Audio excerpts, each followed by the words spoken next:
Doing whatever it takes for our students, this is the Education Forum podcast. Hey everyone, I'm Allison Sillis, the Provincial Community Organizer for OSSTF FEESO.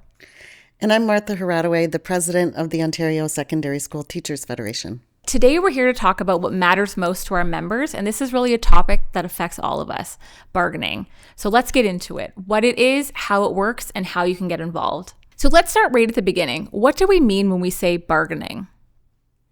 Thanks, Allison. I am so happy to be here on OSSTF's The Education Forum podcast, and I'm really excited about the topics that we're going to be discussing. And I think at the forefront for our members right now is the collective bargaining process. So if I were to say, what is bargaining? It is a negotiated collective agreement between OSSTF FEESO and the government and the employers. And that really is about talking about our working conditions, our salaries, and making improvements to publicly funded education here in Ontario. So let's start right at the beginning. What do we mean when we say bargaining? The definition of bargaining here in Ontario under the education sector is really laid out in a piece of legislation called the School Board Collective Bargaining Act. And that piece of legislation lays out exactly how OSSTF FEESO, employers, and the government engage in negotiating our collective agreements. And when we talk about what do we negotiate in our collective agreements, it really is the working conditions for our members, as well as the learning conditions for our students in their classrooms. And so why is bargaining really a central part of what OSSTF FEESO does? I would say really bargaining is why OSSTF FEESO exists. Members trust our union to negotiate terms and conditions, including salary and their working conditions. And we try and do our best to certainly protect what members had negotiated or what previous rounds of bargaining had achieved for us, but also to make improvements on that. And so for members who haven't been through a round of bargaining yet, what is the big picture? The big picture is really that members are the center of the bargaining process. From the beginning to the end, members are an integral piece in identifying the issues that are important to them and allowing OSSTF FEESO to negotiate on their behalf and setting the direction all the way along. And so when do we actually go into bargaining, and what does that look like? As I said earlier, the School Board Collective Bargaining Act lays out when we start bargaining, and it is clearly defined when we can serve notice to bargain. So there are some options in the School Board Collective Bargaining Act when that can happen.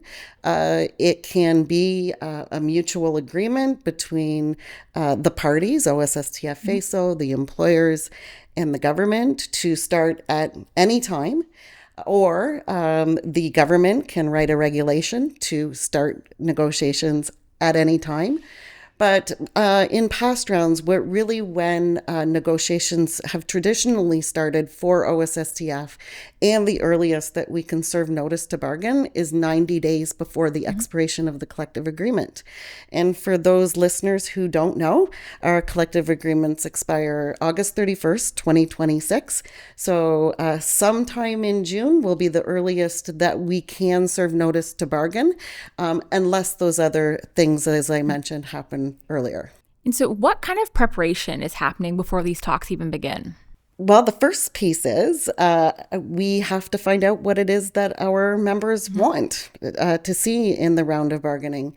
So you would have, if you're a member of OSSTF, you would have received our bargaining survey back in October. I'm incredibly proud of the engagement that our members took upon themselves to participate in the bargaining survey.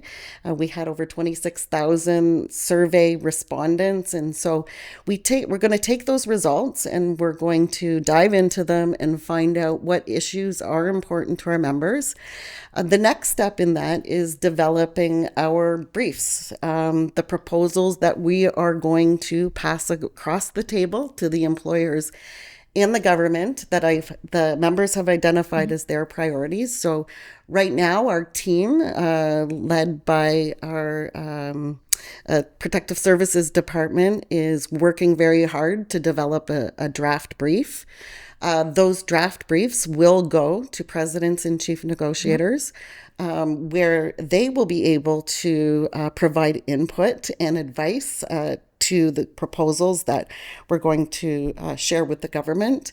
And then ultimately, once we've received that input, then presidents and chief negotiators will approve those briefs, and we will be ready to go and be serving our notice to bargain whenever the time comes to sit down and negotiate our collective agreements. Yeah, and having that brief being brought forward to presidents and chief negotiators really adds that kind of extra layer of accountability. Like, they're making sure the voices of their members are being represented, and it's a really great thing. Absolutely.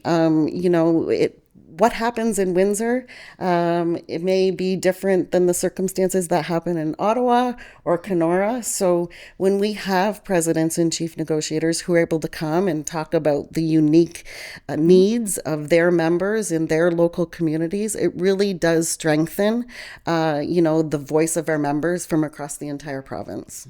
So now that we kind of know the bargaining process, I want to talk a little bit about who is actually involved in bargaining. Well, if I could draw a picture for people about what it's like to be involved in the central bargaining process. So OSSTF Provincial Office, there is a Part A and a Part B to our collective agreements. The central bargaining process looks something like this. There's a big, long boardroom table, and across the other side is representatives from the employers, school boards from all across the province, select representatives to sit across the table from OSSTF FEESO. And then there's also government representatives, in which we call them the Crown, in our collective agreements. And on this side of the table, oftentimes we have our lead negotiator and the director of the Protective Services Department, as well as our Associate General Secretary of the Protective Services Department. They are the spokespeople for OSSTF, but then oftentimes we will also have other professional negotiators that we have on staff. And usually one of our vice presidents on our provincial executive, one vice president will serve on the occasional teacher table, and then another vice president will sit at the education worker table. So that's really what it looks like. So OSSTF's on one side of the board table, and then management and the Crown are on the other side. It's just how we would see it in the movies, pretty much. Absolutely. Right? That's exactly how it would work. Yeah. So how does the central table actually differ from the local tables? That's a great question. And oftentimes it does get a bit confusing for people because the School Board Collective Bargaining Act is a somewhat relatively new process here in Ontario. I would say it's, a little over 10 years old. So at the central table, provincial OSSTF and the Crown and the employers come to the table and talk about anything monetary. So if it is with respect to salary increases, benefit funding, class size protections, those types of things. So anything that costs money is negotiated at the central level. Simultaneously, should be simultaneous, negotiations are happening at the local table. So your local presidents and your local chief negotiators and your local executives, the people that you talk to every single day, also sit down with your local school board and management on one side, the union on the other, and they talk about the issues that impact your local community and your local collective agreements that don't have a monetary attachment to it.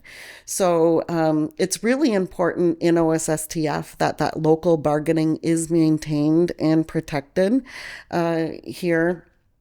Because like I said earlier, what happens in Windsor is different than what happens in Ottawa, different than the GTA.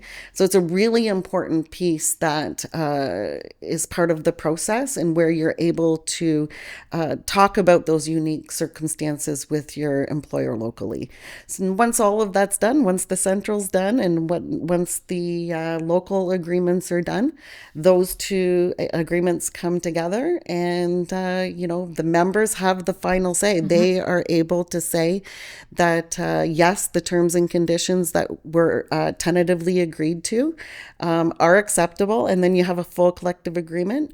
Or they can say, no, you didn't quite meet the mark. And, then they send their table teams back to try and make those improvements that are important for members. Yeah, that's great. That's a really important piece to recognize, that the members technically have the power in their hands as well to be able to be, voting and deciding on their central, their local agreements, and, making sure that they're seeing themselves reflected in it. Absolutely. Like I often say to people, this is not OSSTF's collective agreement. These are our members' collective agreement, and they have to be absolutely center and integral in the process from beginning to end.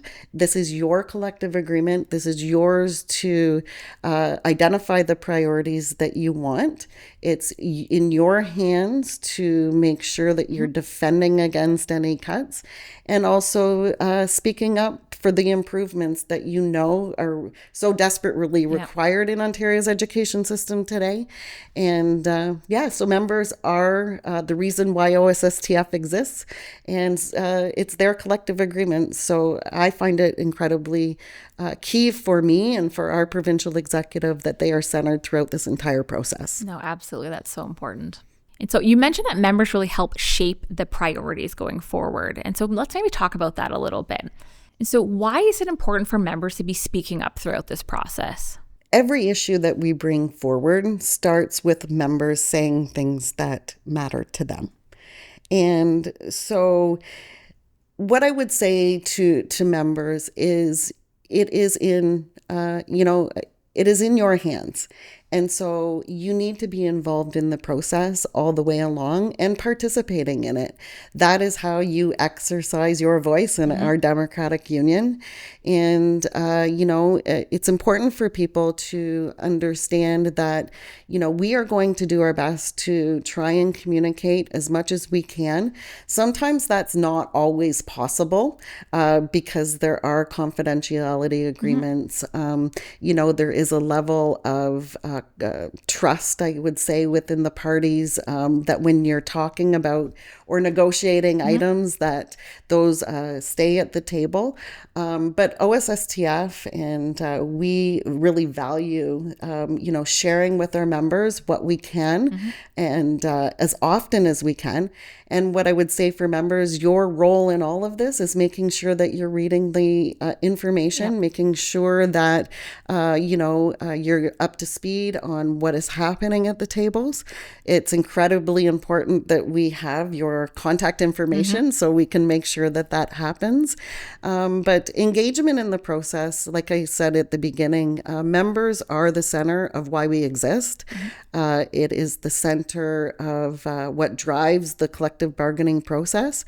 And so, it's important as an individual member of OSSTF FEESO that you become engaged in that process and sign up for the communications and attend or participate in meetings that your union calls for you.